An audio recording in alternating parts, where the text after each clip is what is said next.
எஜமானன் நீங்க தானே, என் எஜமானன் நீங்க தானே, எஜமானன் நீங்க தானே, என் எஜமானன் நீங்க தானே. ஆண்டவராகிய இயேசு கிறிஸ்துவின் நாமத்தினாலே உங்கள் அனைவருக்கும் 2321வது காலை மன்னா செய்தி மூலமாக உங்களை சந்திப்பதில் மிக்க மகிழ்ச்சி அடைகிறேன். தேவனாகிய கர்த்தர் கிருபையாய் ஒரு புதிய நாளை தந்திருக்கிறார். அவருக்கு என் மகிமை உண்டாகட்டும். தொடர்ந்து இந்த ஜெப நாட்களிலே வேதத்தில் ஜெபித்தவர்களை, அதாவது முழங்கால் படியிட்டு ஜெபித்தவர்களை நாம் தியானித்துக் கொண்டு வருகிறோம். இந்த நாளிலும் லூக்கா எழுதின சுவிசேஷம் 22ஆம் அதிகாரம் 41-42 ஆகிய வசனங்கள். அவர்களை விட்டு கல்லெறி தூரம் அப்புறம் போய் முழங்கால் படியிட்டு, பிதாவே, உமக்கு சித்தமானால் இந்த பாத்திரம் என்னை விட்டு நீங்கும்படி செய்யும். ஆயினும் என்னுடைய சித்தத்தின்படி அல்ல, உம்முடைய சித்தத்தின்படியே ஆக கடவது என்று ஜெபம் பண்ணினார். இயேசுவும் அவருடைய சீஷர்களும் கெத்செமனே தோட்டத்திலே போய் ஜெபிக்கிறார்கள். அவர் வழக்கத்தின்படி ஒலிவ மலைக்கு போவது வழக்கம். அங்கே கெத்செமனே தோட்டத்திலே அவர் ஜெபிப்பது வழக்கமாய் காணப்பட்டது. இந்த இடத்துல பாடுகளினுடைய உச்சத்தில் அவர் முழங்கால் படியிட்டு ஜெபிக்கிறார். சீஷர்களை அழைத்து கொண்டு போகிறார். 11 சீஷர்கள் கூட போகிறாங்க. ஆனால் அவருடைய பாடுகளில, அவருடைய கஷ்டத்துல அவங்க பங்கு பெறுவாங்க என்று சொல்லி அவங்கள ஜெபிக்க சொன்னா அவங்க எல்லாம் தூக்கத்தோடு இருக்கிறாங்க. ஆகவே அவர் கல்லெறி தூரம் சென்று அங்கே முழங்கால் படியிட்டு ஜெபம் பண்ணினார் என்று சொல்லி பார்க்கிறோம். ஒரு பாடுகள்ல, கஷ்டத்துல, உபத்திரவத்துல முழங்கால் போட முடியுமான்னு கேட்டா கொஞ்சம் கஷ்டம்தான்.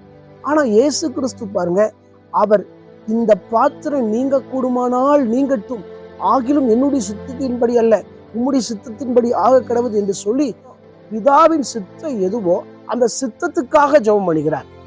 அவர் முழங்கால் படியிட்டு ஜெபிக்கிறார். அந்த ஜெபத்தில் என்ன இருக்கு என்று சொன்னால் அவருடைய சித்தத்துக்காக ஜெபிக்கிறார். பாடுகளை பாத்திரமாக பார்க்கிறார். ஆகவேதான் சொல்கிறார், இந்த பாத்திரம் நீங்க கூடுமானால். இதே நேரத்துல நீங்களும் நானும் ஜெபம் பண்ணா எப்படி பண்ணிருப்போம்? இயேசுவின் நாமத்தினால அந்த பாடுகள் என்னை விட்டு நீங்குவதாக, இப்படி வரக்கூடாது, அப்படிதான் ஜெபம் பண்ணிருப்போம். ஆனா இயேசு கிறிஸ்து அப்படி ஜெபம் பண்ணல. பிதாவின் சித்தத்துக்கே அர்ப்பணித்து அவருடைய பாடுகளின் உச்சத்திலே அவர் முழங்கால் படியிட்டு ஜெபிக்கிறார். இன்றைக்கு இதை பார்த்து கொண்டிருக்கிற அன்பான கர்த்தருடைய பிள்ளைகளை, நம்முடைய வாழ்க்கையில எவ்வளவு கஷ்டங்கள், எவ்வளவு உபத்திரவங்கள், சூழ்நிலை மாற்றங்கள், பிரிவுகள் காணப்பட்டாலும் சரி, முழங்கால் போட்டு ஜெபிப்பதை நிறுத்தக்கூடாது. இன்றைக்கு அநேக கர்த்தருடைய பிள்ளைங்க முழங்கால் போட்டு ஜெபிப்பதை நிறுத்திவிட்டார்கள். காரணம், எனக்கு சரீர பலவீனமா இருக்கு என்று சொல்லி.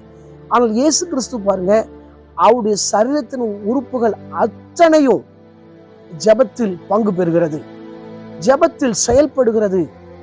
ஆகவேதான் இங்கே சொல்லப்பட்டிருக்கிறது, அவருடைய வேர்வை இரத்தத்தின் பெருந்துளிகளாய் விழுந்ததா. வேத பண்டிதர்கள் சொல்றாங்க, அவருக்கு வேர்வை இரத்தத்தின் வடிவத்தில் வந்ததா. வேர்வை தண்ணீர் வடிவத்தில் வரல, ரத்தமா சொல்லிச்சான்.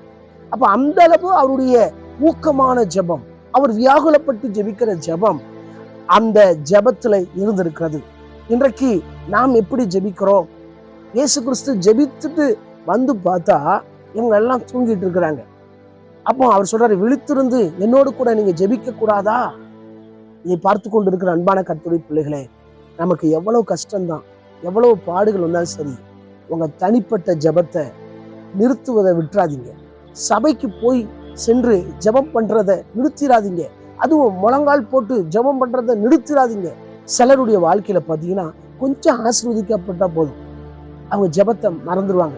கேட்டா என் சூழ்நிலை ஜெபிக்கிற லெவல்ல இல்லை, பின்னால பார்த்துக்கிடலாம். இல்லை, இயேசு சீக்கிரம் வரப்போகிறார். நீங்க முழங்கால் படியிட்டு ஜெபம் பண்ணுங்க, நிச்சயம் கர்த்தர் உங்க ஜெபத்துக்கு பதில் கொடுப்பார்.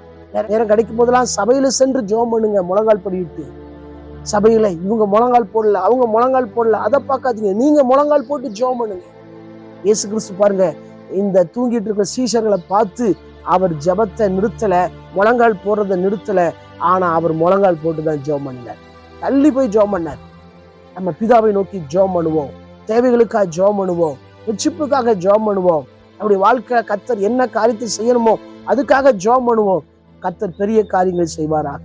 கண்களை மூடி ஜெபிக்கலாம். எங்களை நேசிக்கிற நல்ல தகப்பனே, இந்த வேலைக்காய் வருகிறோம். தொடர்ந்து நாங்கள் கேட்ட வார்த்தையின்படி ஆண்டவரே, பாடுகளின் உச்சத்திலே முழங்கால் படியிட்டு ஜெபித்தது போல நாங்களும் எவ்வளவு கஷ்டம் இருந்தாலும் சரி ஜெபத்தை நிறுத்தக்கூடாது. நாங்கள் இன்னும் போராடி ஜெபிக்க கர்த்தர் கிருபை பாராட்டுங்க. தேவ கிருபை எங்களோடு கூட இருப்பதாக. இயேசுவின் மூலம் ஜெபங்களும் ஜீவனும் நல்ல பிதாவே, ஆமென். அந்த சுத்தமானால் மீண்டும் நாளை காலை புதிய காலை மன்னான் செய்திகளை சந்திக்கிறேன். அதுவரை தேவ கிருபை தாங்குவதாக. மாரநாதா, இயேசு வருகிறார். ஆயத்தமாவும் அனைவரும் ஆயத்தப்படுத்துவோம். ஆமென். அல்லேலூயா. Praise the Lord.